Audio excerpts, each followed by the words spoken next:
তোমার যে সহধর্মিণী তিনি বোবা, তার সাথে 1 মাস 12 দিন তুমি প্রেম করলে, তারপর তাকে বিয়ে করলে। একজন বোবা মানুষ, তিনি কথা বলতে পারছে না, তুমি কেন তাকে বিয়ে করলে? কারণ তার মনরে আমি ভালো পাইছি। তার তো আর টাকা পয়সার দিকে কিংবা চেহারা, আর একটা পুরুষ মানুষ চাই মানসিক শান্তি, সে তো আর টাকা পয়সা খুঁজে না।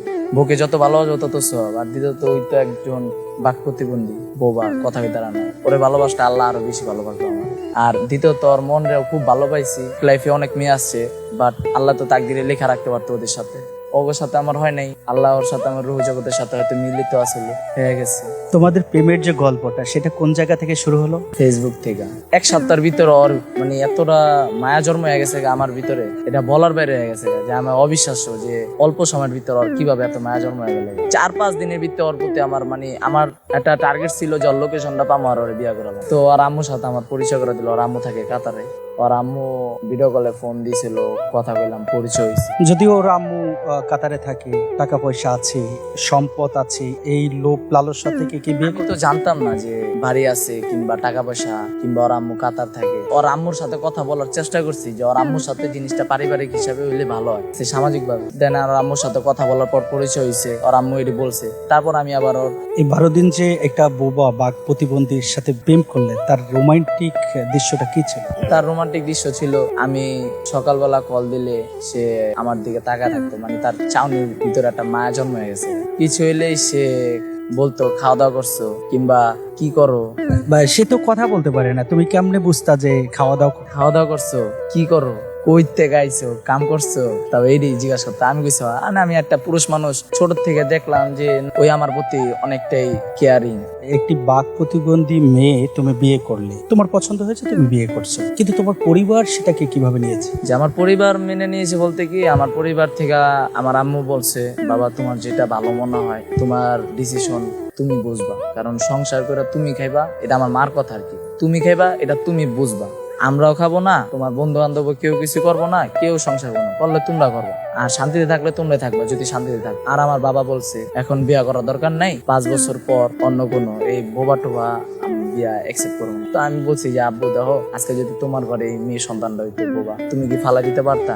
আরো এখন সমাজের থেকে মনে করেন সম্মান পাইবো না। আর দ্বিতীয়ত আমার বিয়া করার পর থেকে আমি এক জায়গায় গেলে ও আমার দ্বারা সম্মান। তা আমি চিন্তা করছি যে ওরে যদি আমি ভালোবাসতে পারি, ওরে যদি আমি আগলা রাখতে পারি, আমার লাইফ ফিউচার এই পর্যন্তই, আমার ওর কাছে আর কিছু চাওয়া নেই। আমি আমার শাশুড়িকে বলি, অনেক ছেলেরা, অনেক বাইরে প্রতিবেশীরা বলে এ মেরে বিয়া করছিস, তো শাশুড়ি কি দিছে, কত লাখ টাকা দিছে, কত কি করব, এটা ওইটা। আমি আমার শাশুড়িরে পর কই আগে কই যে দেখেন, আপনার কাছে আমি যেটা চাইছি, আল্লাহর কাছে আমি যেটা চাইছি, ওটা আমি পেয়ে গেছি। তবে আপনার যদি খুশি হয়, কিছু দিতে মনে চায়, আমি কিছু চাই না আপনার কাছে, আর আমার কোনো চাওয়া পাওয়া কিচ্ছু নাই।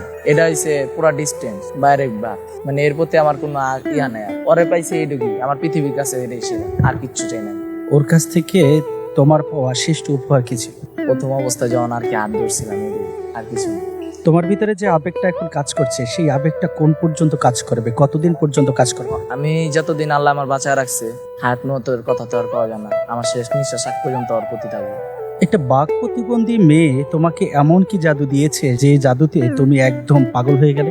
জাদু কিছু না, মায়া হয়েছে সবচেয়ে বড় জিনিস।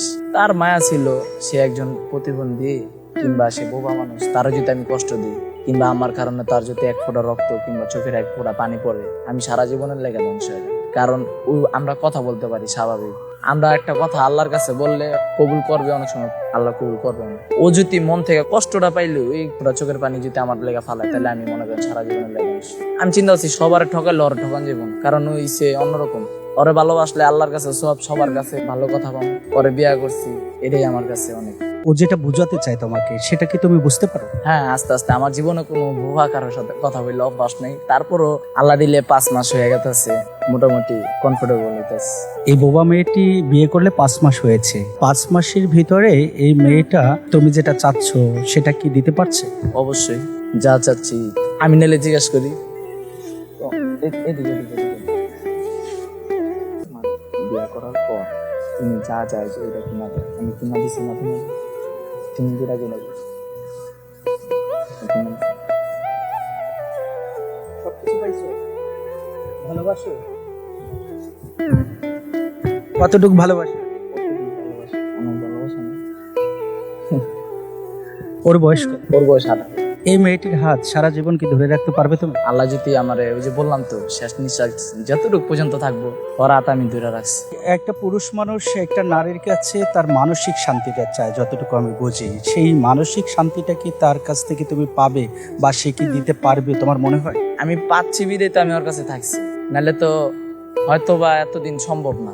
ওরা আমি কইছি যে তোমার আমি বিয়া করুন তো করুন, আল্লাহ জেনে ঠিকানা। ওই আমার ঠিকানা দিছে কেন জানেন? ও বাসা হয়েছে দোহান্নবগঞ্জ, ঠিক আছে? ওই আমার ঠিকানা দিছে মেসেঞ্জারের নিচে 3 ডট অপশন আছে না, অপশনও ঢুকা লোকেশনও ঢুকছে, লোকেশনও ঢুকা ডাইরেক্ট শেয়ার লোকেশন আমার সেন্ড করে পাঠাই দিচ্ছে। তো সেন্ড করে পাঠাইছে, আমি গইডে টিপ দেওয়ার পর সাথে সাথে ওর এনতে কয় কিলো রাস্তা, কতটুক দূরত্ব, কোন দিকটা যেতে হইব সব দেখা দিচ্ছে। সেই লোকেশন অনুযায়ী আপনি চলে গেলেন? চলে গেছি, আমি একলাই গেছি। আপনি যে লোকেশন অনুযায়ী গেলেন, তারপর এই মানুষটার সাথে কোথায় দেখা হলো? বাসায়? হ্যাঁ, ওর বাসার সামনে, ওর বাসার পুরা বাসার মাঠের সামনে আমি দাঁড়াইছিলাম। ওই জায়গা আমার ওই যে কইলাম না আমার যে ভাই ব্রাদার ছিল, ওরে বলছে, ও আবার রাত্রে গাড়ি ঠিক করে রাখছিল সবকিছু, ও আবার আসছে। তো পোলা পাইন অনেক আসে পড়ছিল, বুঝছেন? ওই জায়গার পোলা পাইন আমি তো আর চিনি না, আমার ভাই ব্রাদার নদী।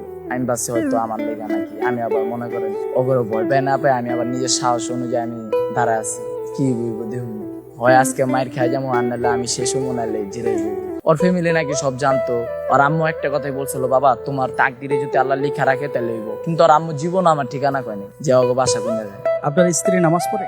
জি, নামাজ পড়ে। ধরেন ও তো আর পারে না নামাজ পড়তে, না আপনি যেমনি যেমনি করবেন অমনি করবো।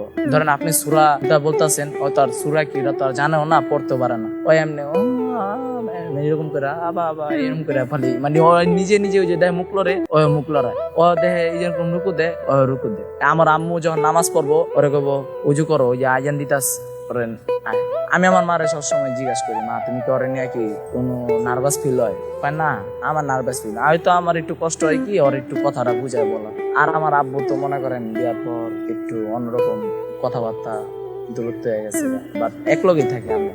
কি স্বপ্ন দেখে এই মানুষটাকে নিয়ে? সারা জীবন একসাথে থাকুন, ডাল ভাত খামো, আল্লাহ জানি একবারে নিম্ন স্থানে না